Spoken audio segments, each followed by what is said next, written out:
70 കോടി രൂപ എന്ന എസ്റ്റിമേറ്റ് ഇതിൽ ചെലവഴിക്കും എന്ന് ആരാണ് തീരുമാനിച്ചത്? ചിട്ടിയുമായി ബന്ധപ്പെട്ടിട്ടുള്ള ഒരാളാണ് ഇതിന് പണം ചെലവഴിക്കുന്നത്.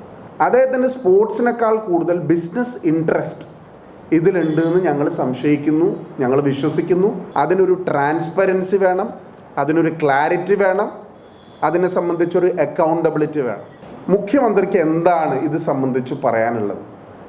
മുഖ്യമന്ത്രി ഇരുട്ടിലാണ് ഈ വിഷയത്തിൽ. ഗ്രേറ്റർ കൊച്ചിൻ ഡെവലപ്മെൻറ്റ് അതോറിറ്റിയുടെ ചെയർമാൻ മുൻ MP കൂടിയായ ശ്രീ K. ചന്ദ്രൻപിള്ള കുറച്ചുകൂടി ഉത്തരവാദിത്വത്തോടു കൂടി ഈ വിഷയത്തെ സമീപിക്കുമെന്നാണ് ഞങ്ങൾ കരുതിയത്.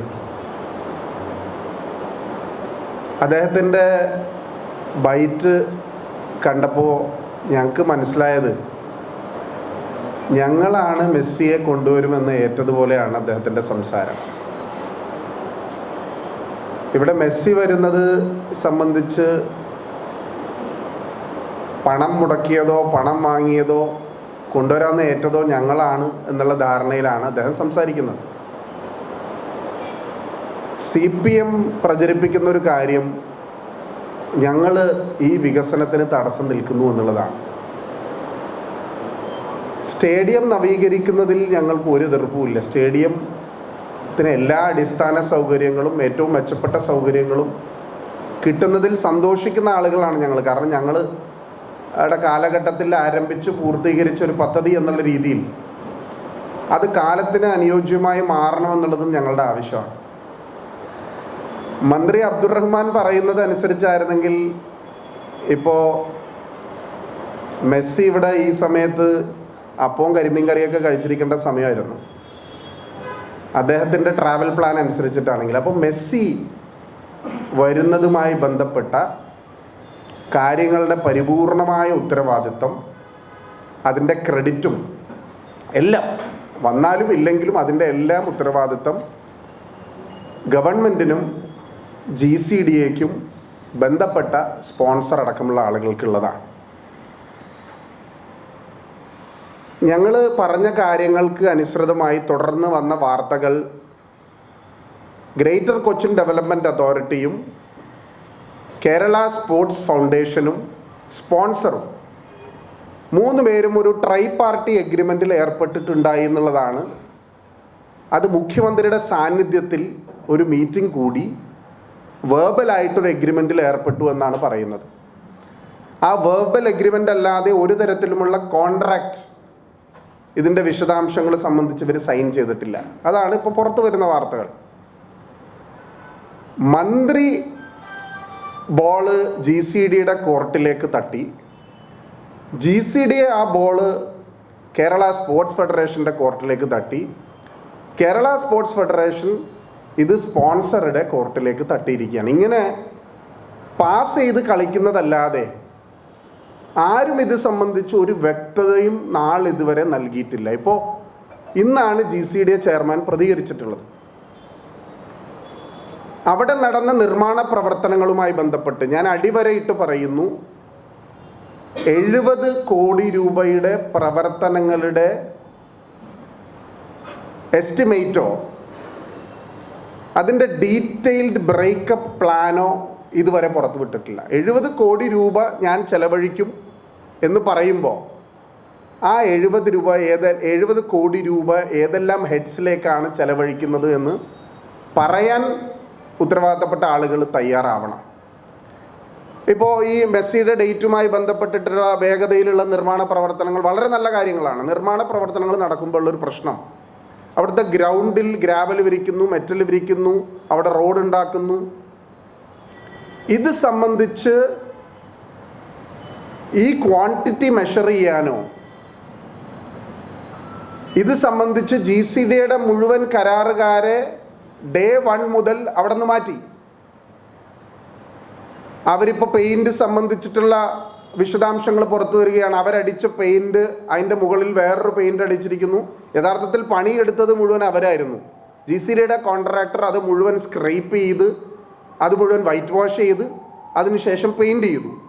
ആ പെയിൻറ്റിൻ്റെ മുകളിൽ ഇപ്പോൾ വേറൊരു കോട്ട് പെയിൻറ്റ് അടിച്ചിരിക്കുകയാണ്. അപ്പോൾ പെയിൻറ്റ് നിർമ്മാതാക്കൾ പറയുകയാണ് ഞങ്ങൾക്കിനി ഇതിൻ്റെ വാറൻറ്റി തരാൻ സാധിക്കില്ല എന്ന് പറയുന്നു. നിർമ്മാണത്തിലിരിക്കുന്ന മുഴുവൻ കരാറുകാരെ പിരിച്ചുവിടുമ്പോൾ ഒഴിച്ചുകൂടാൻ പറ്റാത്ത 1-2 പേരെ മാത്രം നിലനിർത്തുമ്പോൾ ഇത് സംബന്ധിച്ച് GCDAക്ക് യാതൊരു ധാരണയുമില്ല. GCDA അതിൻ്റെ എല്ലാം ഉത്തരവാദിത്തം ചെയർമാൻ ഏറ്റെടുക്കുന്നു എന്ന് പറയുമ്പോൾ തന്നെ നമ്മൾ മനസ്സിലാക്കേണ്ട ഒരു കാര്യം, അവിടെ സൈറ്റിൽ GCDAയുടെ ഒരു ഉദ്യോഗസ്ഥൻ പോലും ഇതിൻ്റെ ക്വാണ്ടിറ്റി മെഷർ ചെയ്യാനോ ഇതിൻ്റെ നിർമ്മാണ പ്രവർത്തനങ്ങളുടെ മേൽനോട്ടം നടത്താനോ ഇല്ല എന്നുള്ളതൊരു യാഥാർത്ഥ്യമാണ്. ആ യാഥാർത്ഥ്യങ്ങൾ അംഗീകരിക്കാതിരിക്കാൻ സാധിക്കില്ല. അപ്പോൾ എങ്ങനെയാണ് ഈ പദ്ധതിയിൽ ഇത്രയും അധികം ദുരൂഹതകൾ വന്ന് ചേരുന്നത് എന്നുള്ള ചോദ്യം. 70 കോടി രൂപയിൽ ഞാൻ ഉറച്ചു പറയുന്നു, അവിടെ ഒരു 25 കോടി രൂപയുടെ മുകളിൽ യാതൊരു പണിയും പ്രവൃത്തിയും നടക്കില്ല എന്നുള്ളതാണ് സയൻറ്റിഫിക് ആയിട്ടുള്ള സ്പോർട്സ് എക്സ്പേർട്സ് ആയിട്ടുള്ള ആളുകൾ പറയുന്നത്. അതൊരു കാര്യം. മറ്റൊരു കാര്യം, ഇത് സംബന്ധിച്ച് മുഖ്യമന്ത്രിയെ ഗുരുതരമായി തെറ്റിദ്ധരിപ്പിച്ചു എന്നാണ് ഞങ്ങൾ മനസ്സിലാക്കുന്നത്. ഗുരുതരമായ തെറ്റിദ്ധാരണ മുഖ്യമന്ത്രിയുടെ മുകളിൽ ഏൽപ്പിച്ച് മുഖ്യമന്ത്രിയെ തെറ്റിദ്ധരിപ്പിച്ചിട്ടാണ് ഈ പദ്ധതി കായിക മന്ത്രി ഈ പദ്ധതിക്ക് യെസ് പറഞ്ഞത് എന്നാണ് ഞങ്ങൾ മനസ്സിലാക്കുന്നത്. അതിനെ സംബന്ധിച്ച് കൂടുതൽ വിശദാംശങ്ങൾ പുറത്തു വരട്ടെ, മുഖ്യമന്ത്രി പ്രതികരിക്കട്ടെ, കായിക വകുപ്പ് മന്ത്രി പ്രതികരിക്കട്ടെ. പക്ഷേ ഇത് ഞാൻ നേരത്തെ പറഞ്ഞതുപോലെ ഇത് സംബന്ധിച്ചിട്ടുള്ള ദുരൂഹതകൾ ഒരിക്കലും ഒഴിയാത്ത തരത്തിലേക്ക് ദിനം പ്രതി മാറിക്കൊണ്ടിരിക്കുകയാണ്. 70 കോടി രൂപ എന്ന എസ്റ്റിമേറ്റ് ഇതിൽ ചെലവഴിക്കും എന്ന് ആരാണ് തീരുമാനിച്ചത്? 70 കോടി രൂപയുടെ ബ്രേക്കപ്പ് എന്താണ്? നാളെ ഇപ്പോൾ മാച്ച് ഇതുവരെ നടന്നിട്ടില്ലല്ലോ, നാളെ മറ്റൊരു ഇൻ്റർനാഷണൽ ടീം, പോർച്ചുഗൽ ടീം വരുന്നു, അല്ലെങ്കിൽ ഏറ്റവും പ്രധാനപ്പെട്ട മറ്റേതെങ്കിലും ഇൻ്റർനാഷണൽ ടീം വരുന്നു. ആ ടീം വരുമ്പോൾ അതിനനുസൃതമായി ഇത് ഒന്ന് മോഡിഫൈ ചെയ്ത് കളയാം എന്ന് വിചാരിച്ച് മറ്റൊരു വ്യവസായി രംഗത്ത് വരികയാണ്. അപ്പോൾ ആ വ്യവസായിക്ക് നമ്മൾ ഈ സ്റ്റേഡിയം വിട്ടുകൊടുക്കും. അതിനുള്ളൊരു മാനദണ്ഡം ഉണ്ടാവണമല്ലോ ഒരാൾക്കത് കൊടുക്കുന്നതിൽ. അപ്പോൾ 70 കോടി രൂപ സ്പെൻഡ് ചെയ്യുന്നതിൽ ഞങ്ങൾക്ക് കുഴപ്പമില്ല. ആ സ്പെൻഡ് ചെയ്യുന്നത് ഒരു പബ്ലിക് സ്റ്റേഡിയത്തിൽ ഗവൺമെൻറ്റിൻ്റെ അധീനതയിലുള്ള ഉത്തരവാദിത്തപ്പെട്ട ഒരു GCDAയുടെ സ്റ്റേഡിയം ആയതുകൊണ്ട് തന്നെയാണ്. അത് പബ്ലിക്കിൻ്റെ പ്രോപ്പർട്ടി ആയതുകൊണ്ട് തന്നെ അതിനൊരു ട്രാൻസ്പെറൻസി വേണം, അതിനൊരു ക്ലാരിറ്റി വേണം, അതിനെ സംബന്ധിച്ചൊരു അക്കൗണ്ടബിലിറ്റി വേണം. ഈ 3 കാര്യങ്ങളും ഈ പറയുന്ന വേർബൽ എഗ്രിമെൻ്റ് അല്ലാതെ ഒരു തുണ്ട് കടലാസിൽ എഴുതി നൽകിയിട്ടില്ല, ടേംസ് ആൻഡ് കണ്ടീഷൻസ് എഴുതി നൽകിയിട്ടില്ല എന്നുള്ളതാണ്. നമ്മൾ സ്റ്റേഡിയം വാടകയ്ക്ക് എടുത്തൊരു പരിപാടി നടത്തിയാൽ പോലും അതിൽ there are A set of rules and regulations. ഇതിന് ഡാമേജ് ഉണ്ടായാൽ നിങ്ങളുടെ ഡിപ്പോസിറ്റിൽ നിന്ന് ഇത്ര പൈസ ഞങ്ങൾ പിടിക്കും, കോഷൻ ഡിപ്പോസിറ്റിൽ നിന്ന്. ഇതിന് ഡാമേജ് ഉണ്ടായാൽ നിങ്ങൾ ഇത്ര രൂപ നൽകണം. ഇതിൻ്റെ ആനുവൽ മെയിൻ്റനൻസ് കോൺട്രാക്റ്റ് നൽകുമ്പോൾ ഞങ്ങൾ ഇങ്ങനെയാണ് കരാർ കൊടുക്കുന്നത്. അങ്ങനെ യാതൊന്നും ഇവിടെ ഉണ്ടായിട്ടില്ല. നമ്മുടെ ബഹുമാനപ്പെട്ട കായിക വകുപ്പ് മന്ത്രി എന്ന് പറയുന്നത് ഹീസ് എ ബിസിനസ് മാൻ. അദ്ദേഹം ഒരു ബിസിനസ്സുകാരനാണ്. അദ്ദേഹത്തിന് സ്പോർട്സിനേക്കാൾ കൂടുതൽ ബിസിനസ് ഇൻട്രസ്റ്റ് ഇതിലുണ്ട് എന്ന് ഞങ്ങൾ സംശയിക്കുന്നു, ഞങ്ങൾ വിശ്വസിക്കുന്നു. അതില്ല എന്ന് തെളിയിക്കേണ്ടത് അദ്ദേഹത്തിൻ്റെ ഉത്തരവാദിത്തമാണ്. ഞാൻ പറയല്ലോ, മുഖ്യമന്ത്രി ഇതിനെക്കുറിച്ചൊരു വാക്ക്, ഇന്നലെ അദ്ദേഹം ഇവിടെ ഉണ്ടായിരുന്നല്ലോ, മുഖ്യമന്ത്രിക്ക് എന്താണ് ഇത് സംബന്ധിച്ച് പറയാനുള്ളത്? മുഖ്യമന്ത്രി ഇരുട്ടിലാണ് ഈ വിഷയത്തിൽ. മുഖ്യമന്ത്രിക്ക് ഇത് സംബന്ധിച്ച് യാതൊരു വിധ അറിവും, അദ്ദേഹം ഒരു ഫുട്ബോൾ പ്രേമിയാണെങ്കിലും ഇത് സംബന്ധിച്ച് യാതൊരു ധാരണയും അദ്ദേഹത്തിനില്ല. അപ്പോൾ അദ്ദേഹവും അദ്ദേഹത്തിൻ്റെ ഓഫീസും റെസ്പോണ്ട് ചെയ്യണം, അല്ലെങ്കിൽ നടപടി സ്വീകരിക്കണം. ഇതിന് കൃത്യമായ ക്ലാരിറ്റിയും അക്കൗണ്ടബിലിറ്റിയും വേണം. ഞാൻ പറഞ്ഞല്ലോ, സ്റ്റേഡിയത്തിൽ 70 അല്ല 100 കോടി രൂപ മുടക്കിക്കോ. ഇപ്പോൾ ഈ ഗ്രൗണ്ട് എന്ന് പറയുന്നത് ഇന്നലെ ഉണ്ടായ ഗ്രൗണ്ട് അല്ലല്ലോ. ഈ ഗ്രൗണ്ട് എത്രയോ വർഷങ്ങളായി കൃത്യമായി പരിപാലിച്ച് വരുന്നുണ്ട്. ഏറ്റവും കൂടുതൽ പണം എല്ലാ മാസവും ചെലവഴിക്കുന്നത് ഇതിൻ്റെ ആനുവൽ മെയിൻ്റനൻസ് കോൺട്രാക്റ്റിനാണ്. പുല്ല് ചെത്തി യൂറിയ ഇട്ട് അത് ഷേവ് ചെയ്ത് അത് മെയിൻറ്റെയിൻ ചെയ്യുന്നുണ്ട്.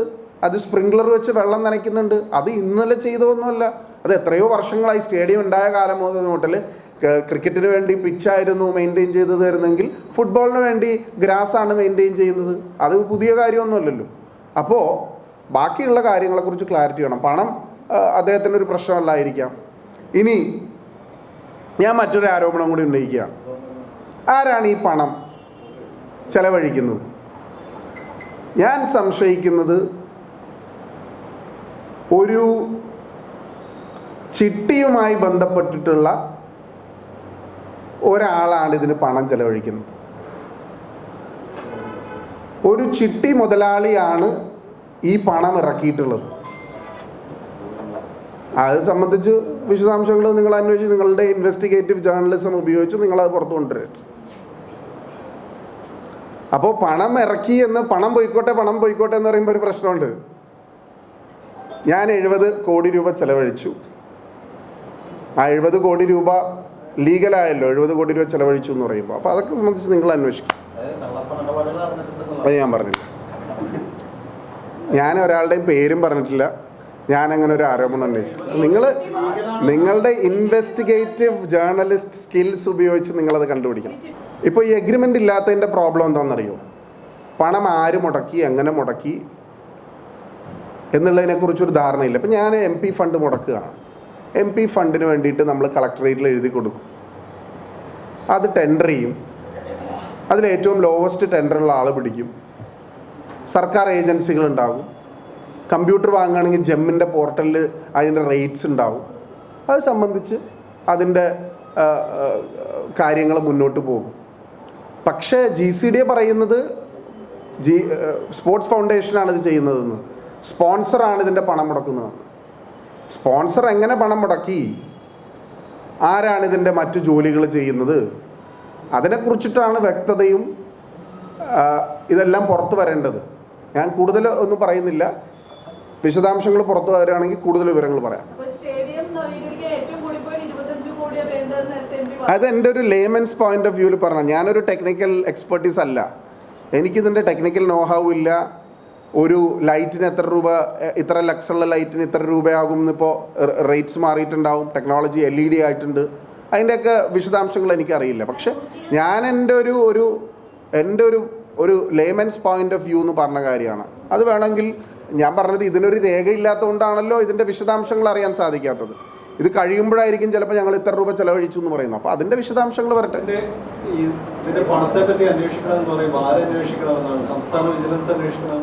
സംസ്ഥാന സർക്കാരിന് മുഖ്യമന്ത്രിയുടെ അധ്യക്ഷതയിൽ കൂടിയ യോഗത്തിൽ എടുത്ത തീരുമാനത്തിൻ്റെ അടിസ്ഥാനത്തിലാണ് ഒരു ട്രൈ പാർട്ടി എഗ്രിമെൻറ്റിൽ വരാൻ വേണ്ടി ഇവർ തീരുമാനിച്ചത്. ആ ട്രൈ പാർട്ടി എഗ്രിമെൻറ്റിൽ ഇവർ എത്തിച്ചേരുമ്പോൾ അതിനെ സംബന്ധിച്ച് ക്ലാരിറ്റി ഉണ്ടാക്കേണ്ടത് സംസ്ഥാന സർക്കാരാണ്. അത് തെളിയിക്കേണ്ടതും അതിൻ്റെ പുറത്തു കൊണ്ടുവരേണ്ടതും സർക്കാർ തന്നെയാണ്, സംസ്ഥാന സർക്കാരാണ്. They are liable. Greater Cochin development authority has a huge role. അവരാണ് ഓണേഴ്സ് ഓഫ് ദ സ്റ്റേഡിയം. അവിടെ എന്ത് സംഭവിച്ചാലും അതിൻ്റെ ഉത്തരവാദികൾ GCDA ആണ്. അവിടെ അപകടം സംഭവിച്ചാലും അവിടെ ഞാൻ പറഞ്ഞില്ല, അതിൻ്റെ ക്രെഡിറ്റും അവർക്ക് തന്നെയാണ്. മെസ്സി വരട്ടെ, അതിൻ്റെ ക്രെഡിറ്റ് ഗവൺമെൻറ് എടുക്കട്ടെ, അതിൻ്റെ നല്ല മാച്ചസ് നടക്കട്ടെ, ഇൻ്റർനാഷണൽ മാച്ചസ് വരട്ടെ, ഞങ്ങളെല്ലാവരും കാണികളായിട്ടുണ്ടാവും.